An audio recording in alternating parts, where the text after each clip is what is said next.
warahmatullahi wabarakatuh. Isu LGBT negara kita semakin hangat diperkatakan sehingga ke hari ini. Istilah LGBT yang sedia maklum bahawa merupakan akronim dari lesbian, gay, bisexual dan transgender. Nama ini telah digunapakai sejak tahun 1990-an lagi, merujuk kepada sesiapa sahaja yang menjalani kehidupan LGBT. Istilah ini juga bertujuan untuk menekankan kepelbagaian seksualiti dan gender budaya berasaskan identiti. Tidak semua negara memandang cara hidup ini patut dijalankan, termasuk dalam negara kita sendiri, kerana secara terang-terangan perbuatan ini menyalahi fitrah sebagai manusia dan tidak selari dengan ajaran Islam.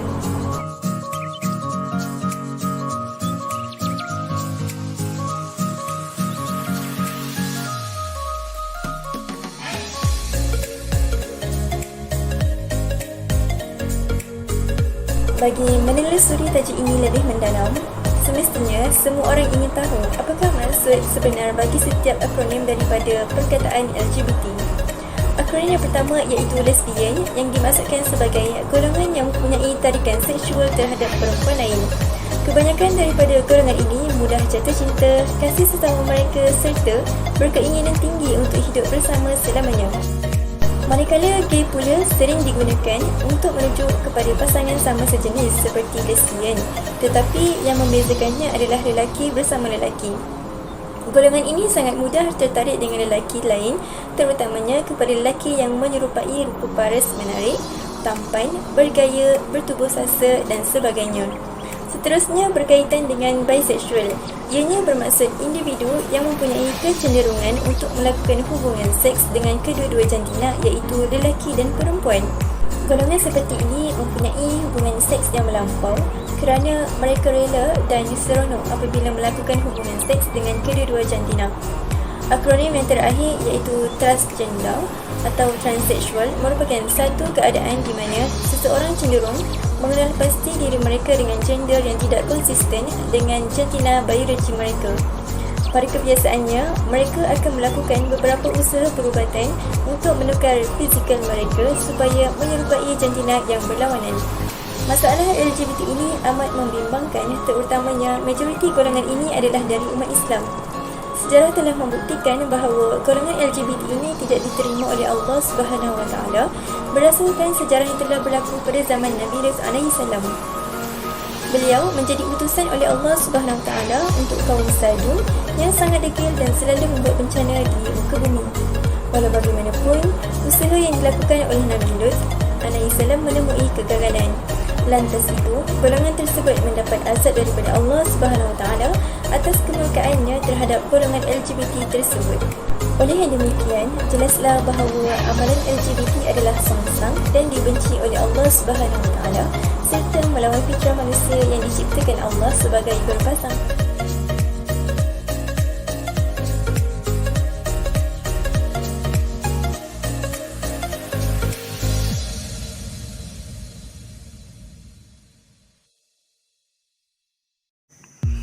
Assalamualaikum warahmatullahi wabarakatuh. Nama saya Fatimah Al-Zarah binti Abdul Rani, memegang kad matrik di 2020109475.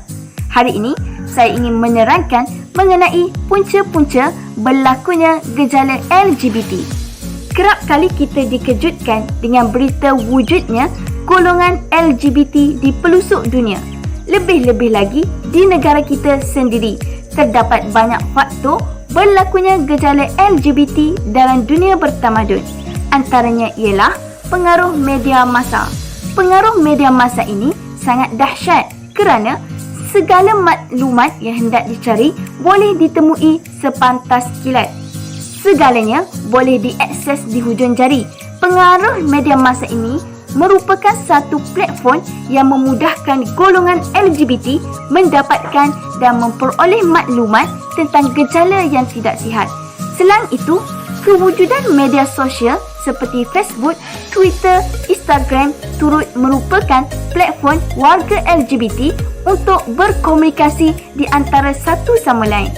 Punca kedua yang menyebabkan mereka terlibat dalam gejala ini ialah kurang didikan agama dan didikan moral. Insan yang berdekatan ialah keluarga kita sendiri. Maka, ibu bapalah yang bertanggungjawab ke atas anak-anak mereka yang terlibat dalam gejala LGBT. Penghayatan agama sangat penting untuk diterapkan dalam diri sepanjang kehidupan. Kehidupan yang kurang dengan didikan dan penghayatan agama menyebabkan individu akan lebih cenderung ke dalam kancah yang tidak sihat. Mereka yang terlibat dalam gejala LGBT ini tidak boleh membezakan mana yang baik dan mana yang buruk. Perkara ini menyebabkan individu mudah terpengaruh dengan ajakan rakan sebaya dan juga faktor di persekitaran yang mendedahkan mereka kepada golongan LGBT. Punca lain wujudnya warga LGBT di negara kita ini ialah hubungan antara keluarga. Majoriti setiap individu mempunyai gadget sendiri yang mampu mengisi masa lapan anak-anak. Boleh dikatakan gadget tersebut tidak terlepas dari pegangan mereka setiap hari dan saat. Malah, kanak-kanak berumur 3 tahun sudah diberikan telefon bimbit dan mereka sendiri sudah arif tentang cara penggunaan gadget tersebut lebih daripada kita sendiri. Penggunaan gadget moden yang keterlaluan akan menyebabkan anak-anak tiada masa untuk berkomunikasi bersama ibu bapa walaupun pada hari cuti.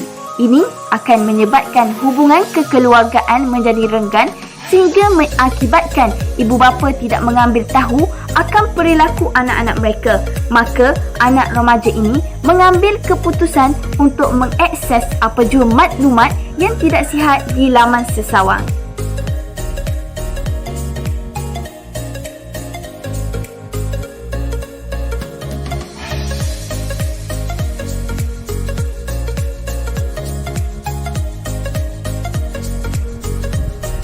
Assalamualaikum warahmatullahi wabarakatuh. Nama diberi Nurul Aslina binti Cik Nurizan. Saya memegang nombor kad metrik D2020109469.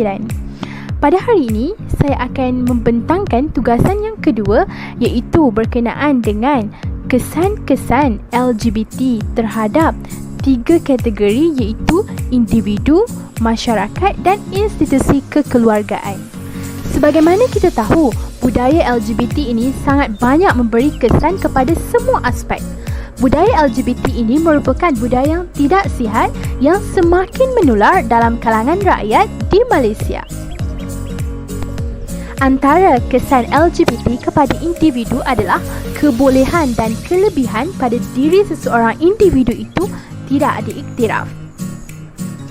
Kebolehan dan kelebihan yang ada pada diri seseorang individu itu akan diperlekeh dan dipandang rendah oleh masyarakat.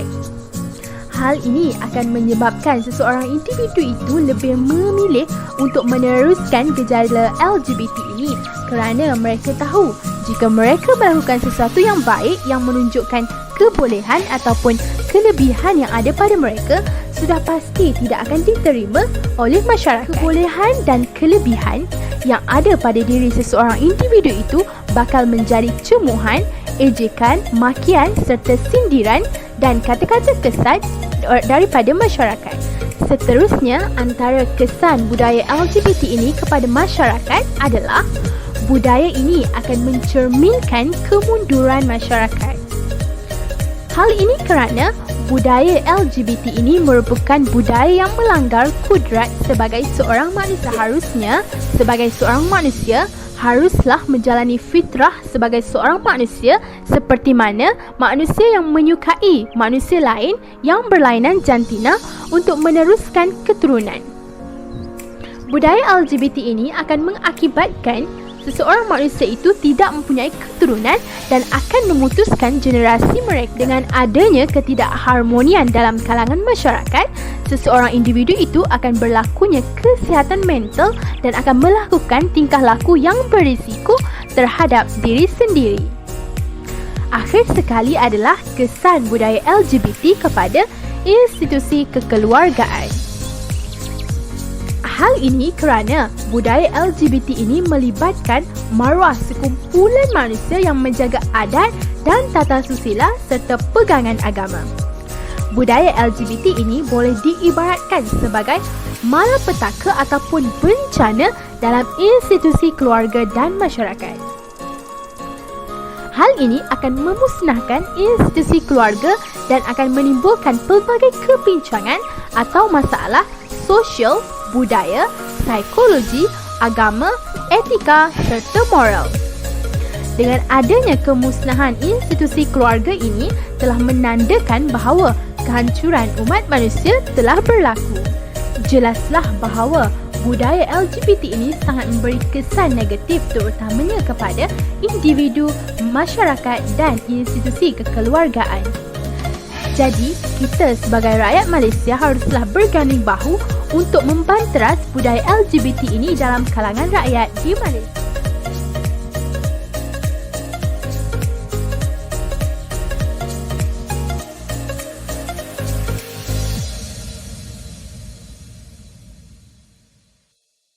Seterusnya adalah cabaran dalam mendepani isu LGBT ini. Pelbagai cabaran yang dihadapi dalam usaha menangani isu LGBT ini seperti kritikan daripada masyarakat yang menuduh pihak penguatkuasa agama mencampuri urusan peribadi dan kebebasan mereka apabila menangkap dan menyiasat golongan yang disyaki terlibat dengan kesalahan moral. Dari segi lain pula, kredibiliti pegawai penguatkuasa agama sendiri, kurangnya pemahaman dan latihan tentang undang-undang yang dikuatkuasakan, terutama yang baru dilantik pemegang jawatan tersebut juga menimbulkan masalah. Pegawai yang berpengalaman pula bertukar kerja ke bahagian lain kerana memohon kenaikan pangkat ataupun ditukarkan, menyebabkan segala kemahiran pengalaman operasi, penyiasatan dan pengumpulan bahan bukti tidak dapat dikembangkan.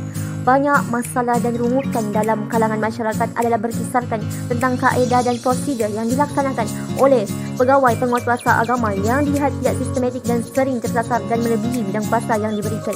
Tidak dapat dinafikan terdapat insiden di mana prosedur-prosedur prabicara seperti siasatan, tangkapan, penggeledahan dan interogasi banyak menerima kritikan bahawa pengintipan dilakukan, kamera video digunakan untuk merakam aksi tidak senonoh suspek, untuk mengugut, meminta suapan dan macam-macam lagi seperti mana yang pernah diwar-warkan di media massa. Jenisnya tidak jelas juga boleh mengganggu usaha penguatkuasaan dan juga memasuki sempadan privasi. Sebagai contohnya, jika kesalahan itu adalah perbuatan tidak sopan digunakan untuk menahan orang yang mendedahkan aurat, dikira tidak adil kerana definisi kesalahan itu tidak menyebut tentang pendedahan aurat secara jelas.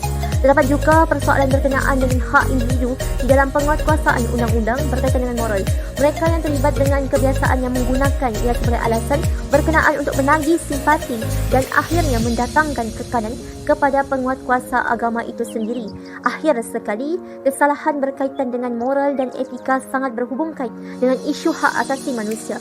Adalah tidak mengejutkan apabila terdapat gerakan daripada NGO yang menuntut pemansuhan undang-undang yang bertentangan dengan hak asasi individu. Maka dengan itu, Jawatan Kuasa Fatwa Kebangsaan yang bersidang pada 14 April 2005 telah memutuskan bahawa adalah menjadi tanggungjawab kerajaan untuk melaksanakan prinsip amar makruf nahi mungkar, memandangkan keruntuhan moral boleh memusnahkan negara. Penguatkuasaan jenayah syariah akan menghadapi kesukaran apabila terdapat beberapa individu dalam kalangan masyarakat yang berpendapat bahawa undang-undang Islam adalah melanggar kebebasan hak asasi manusia.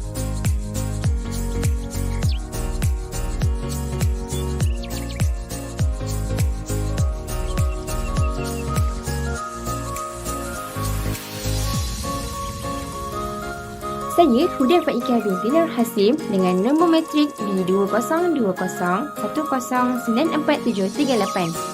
Pada hari ini saya akan membentangkan kepada anda tentang bagaimana cara untuk kita mengatasi masalah LGBT. Di sini terdapat 3 peranan yang bertanggungjawab membanteras isu ini. Yang pertama adalah peranan individu. Peranan individu yang pertama adalah individu tersebut perlulah mengawal perilaku mereka daripada berbuat kerosakan seperti menonton video yang mengandungi unsur pornografi. Kita sebagai umat Islam perlulah menjaga panca indera yang telah diberikan oleh Allah SWT kerana perkara ini bukan sahaja dapat menjauhkan seseorang itu daripada terlibat dengan gejala yang tidak sahih ini, malah ia juga dapat meningkatkan lagi tahap keimanan seseorang tersebut. Yang kedua adalah individu tersebut perlulah bijak dalam memilih rakan mereka. Kerana apa? Perkara ini juga dapat membantu individu tersebut daripada melakukan perkara yang negatif. Seterusnya adalah peranan ibu bapa. Antara kaedah yang ingin saya kongsikan adalah ibu bapa perlulah mendidik dan mengasuh anak-anak mereka dengan didikan agama dan didikan moral yang secukupnya. Hal ini kerana ibu bapa merupakan insan yang paling dekat dengan anak-anak. Justru itu, apabila anak-anak mempunyai ilmu agama yang secukupnya, mereka akan dapat membezakan di antara yang hak dan yang batil. Bukan itu sahaja, malah anak-anak juga dapat menjauhkan diri daripada terlibat dengan aktiviti LGBT kerana mereka sudah mempunyai ilmu agama yang mencukupi. Menurut kajian Atang Law pada tahun 1978, anak-anak itu diibaratkan seperti kain putih pada peringkat bayi. Justru itu, ibu bapa lah merupakan insan yang bertanggungjawab dalam mencorakkan kain putih tersebut. Selain itu, ibu bapa juga merupakan teras dalam sesebuah keluarga dan merupakan ejen sosialisasi dalam kehidupan anak-anak.